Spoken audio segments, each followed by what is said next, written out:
Oke guys, assalamualaikum, balik lagi dengan Jaki. Dan pada video kali ini gue akan coba screening saham dari sektor kesehatan.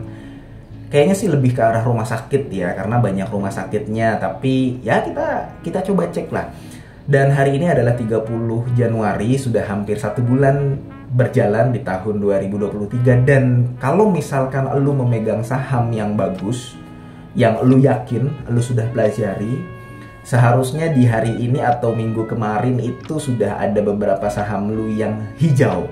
Kalau pada minggu-minggu sebelumnya, di bulan Desember, di bulan Januari, banyak yang merah. Harusnya sekarang sudah ada perubahan, karena gue pun mengalami hal itu.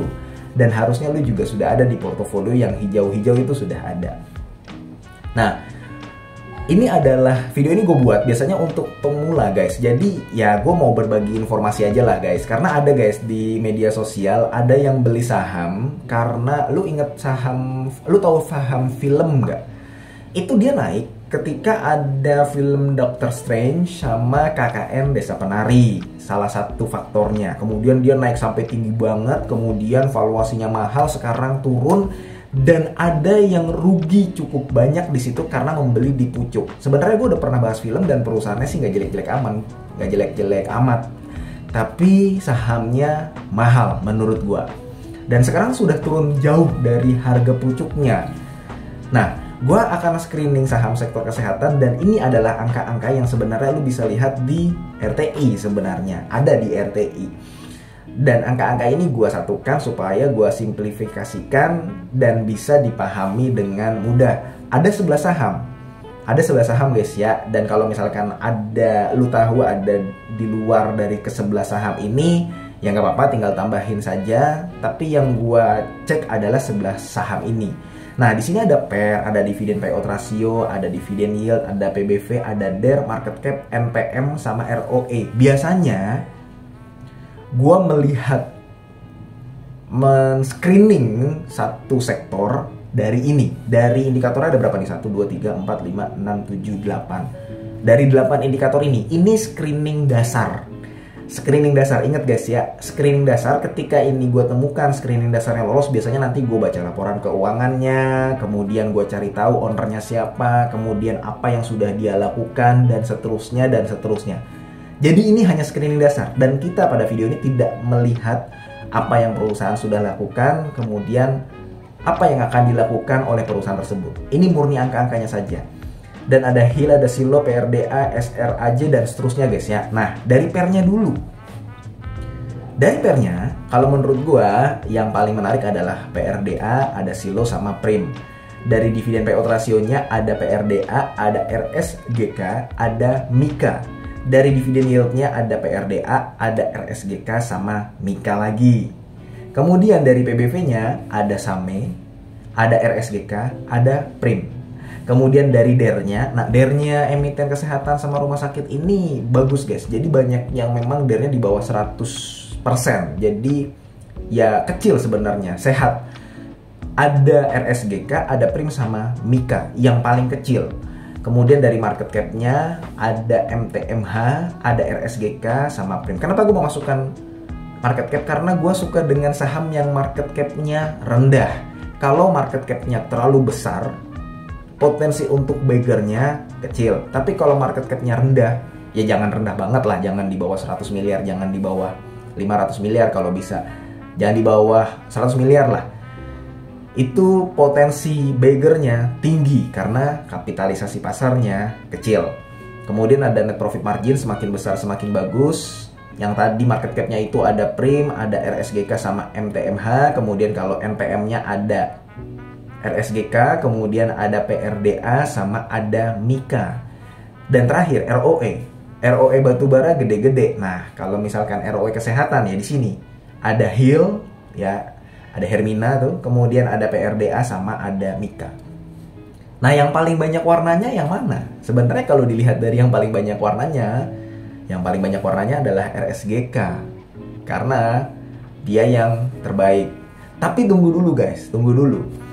Jadi gue ada filosofinya kenapa gue menempatkan PER sebagai indikator yang paling pertama gue lihat. Jadi gue selalu melihat PER-nya dahulu. Ada saham yang PER-nya kecil. ya ada saham yang pairnya kecil, tapi ketika dia membagikan dividen kecil juga. Lu ingat SMDR? Sahamnya kenapa yang tadinya ada di harga 3.900 jadi turun sekarang di harga 2.000-an. Bahkan sempat mencapai angka 1.900-an atau 1.800 itu gue lupa. Nah, karena dia dihukum pasar. Menurut pendapat gua, SMDR itu bagus loh. Sampai sekarang gua melihatnya SMDR ini bagus. Dia pairnya cuma 2 atau 3 gitu berbanding dengan harga sahamnya. Jadi sebenarnya secara earning, secara pendapatan per lembar saham, SMDR itu murah banget. Tapi kenapa sahamnya lama naiknya? Kan dia mau stock split juga ya guys ya, dan kita nggak akan bahas stock split. Kenapa dia jatuh? Karena investor begitu memang, investor retail di pasar modal banyak yang retail, banyak yang memang ya kita maunya dapat dividen besar. Ketika mengecewakan, tidak sesuai harapan, maka si SMDR ini dihukum oleh pasar. Nah, dividen payout ratio dan dividen yieldnya itu adalah realisasi dari pair itu sendiri. Kalau menurut gue pribadi, ada nggak perusahaan yang dividen payout rasionya gede tapi dividen yieldnya kecil? Banyak.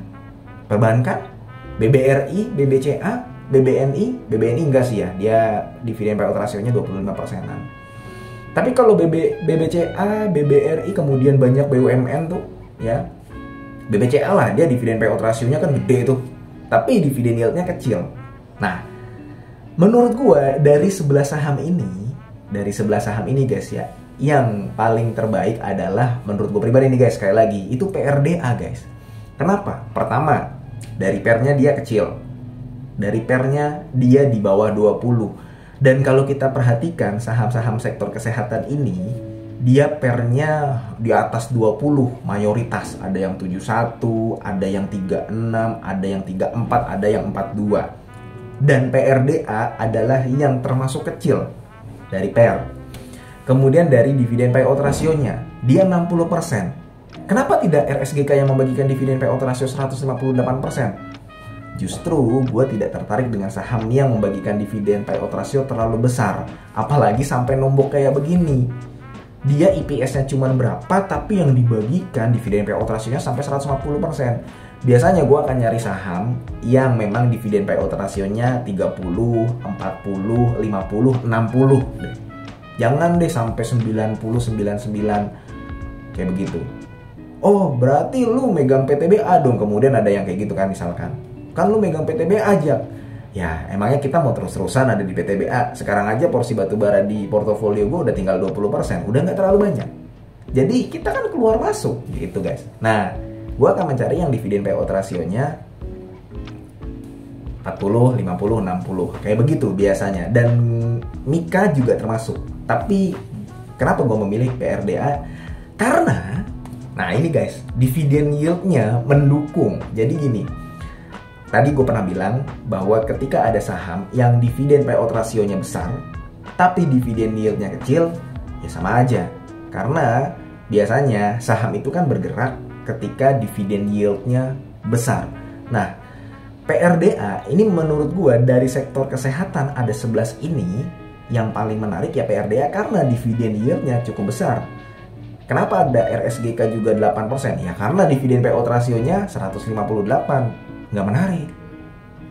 Gue tidak tertarik dengan seperti itu. Sekali lagi ini pendapat pribadi, dan gue lebih tertarik PRDA. Dia membagikan 60% dividen payout rasio saja, dividen yieldnya 7%. Dan harapannya ya sudah 60%, 50% begitu saja. Biarkan nanti laba bersihnya dia simpan, nanti dia buat ekspansi lagi. Dan PRDA, kenapa gue memilih satu PRDA di antara 11 ini? Karena dia market cap-nya cukup kecil, masih 5 triliun. Bisa nggak nanti dia berkembang terus? Bisa. Dan kita sekali lagi belum bahas laporan keuangannya ya. Gue udah baca sebenarnya laporan keuangan HIL, laporan keuangan Silo, laporan keuangan PRDA, Mika, dan sebagainya yang ada di 11 ini. Walaupun belum gue baca semua, PRDA itu menarik. Tapi mungkin nanti gue akan bahas pada video yang terpisah. Ini gue akan menentukan saja menurut pendapat gue pribadi mana yang menarik di antara ke-11 emiten ini. Kemudian dari net profit margin sama ROE-nya, PRDA juga masuk. Dia bersaing dengan RSGK, dengan Mika, dengan HIL. Hermina yang baru kemarin diambil Astra kalau gue nggak salah. Astra sudah masuk ke Hill itu. Jadi ini guys, yang gue pilih salah satunya, bukan salah satunya sih, dari 11 ini ya PRDA ini yang menurut gue menarik dari sektor kesehatan itu sendiri.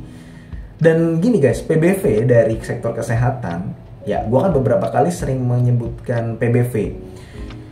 PBV-nya si PRDA sebenarnya sudah 2,35, sudah mahal. Tapi lu lihat dari sektor kesehatan yang lain guys, dari Hill, dari Silo, dari SRAJ, dari Mika. Kalau lu average semua ini PBV-nya itu dapatnya 3,42. Average PBV-nya nih dari semua. Ini kita ngitung santai aja guys ya. Ngitung ngasal aja lah karena kita bermain dengan angka. Rata-rata PBV sektor-sektor kesehatan ini ternyata ada 3,2, 3,42 dari 11 ini ya guys ya. 3,42. Artinya si PRD dengan PBV 2,35 dia masih di bawah PBV rata-rata. Kemudian dividen yield-nya, average-nya dari semuanya ini ya, itu ada di angka 3,05. Jadi kalau gue perhatikan memang saham-saham sektor kesehatan dividen yield-nya kecil-kecil, tidak terlalu besar. Average-nya sendiri dividen yield-nya 3,05. Nah, si PRDA ini ada dividen yield-nya 7. Jadi menarik si PRDA. Paling gitu aja guys ya. Mudah-mudahan video ini bermanfaat. Dan yang terakhir gue ingin tambahkan adalah kenapa gue menempatkan PER, dividen payout ratio, dividen yield, PBV. Jadi 4 indikator itu sebagai indikator dasar yang gue lihat. Setelah 4 itu baru gue ngelihatnya DER, market cap-nya, net profit margin, ROE-nya. Karena biasanya net profit margin sama ROE mengikuti yang atasnya. Dan gue melihatnya itu. Yang paling penting bagi gue adalah PER-nya, dividen payout ratio-nya, dividen yield-nya. Oh, ada perusahaan yang tadi dividen payout ratio gede, dividen yield-nya kecil. Oh, nggak masuk. Begitu guys. Jadi ya paling itu aja guys ya video dari gue. Mudah-mudahan video ini bermanfaat. Semoga lo sehat selalu dan kita bisa bertemu kembali di video-video selanjutnya. Ini bukan ajakan jual beli ya guys ya. Dan kesimpulannya PRDA adalah saham yang gue pilih di antara ke-11 emiten ini. Ya, gue akhiri. Wassalamualaikum warahmatullahi wabarakatuh.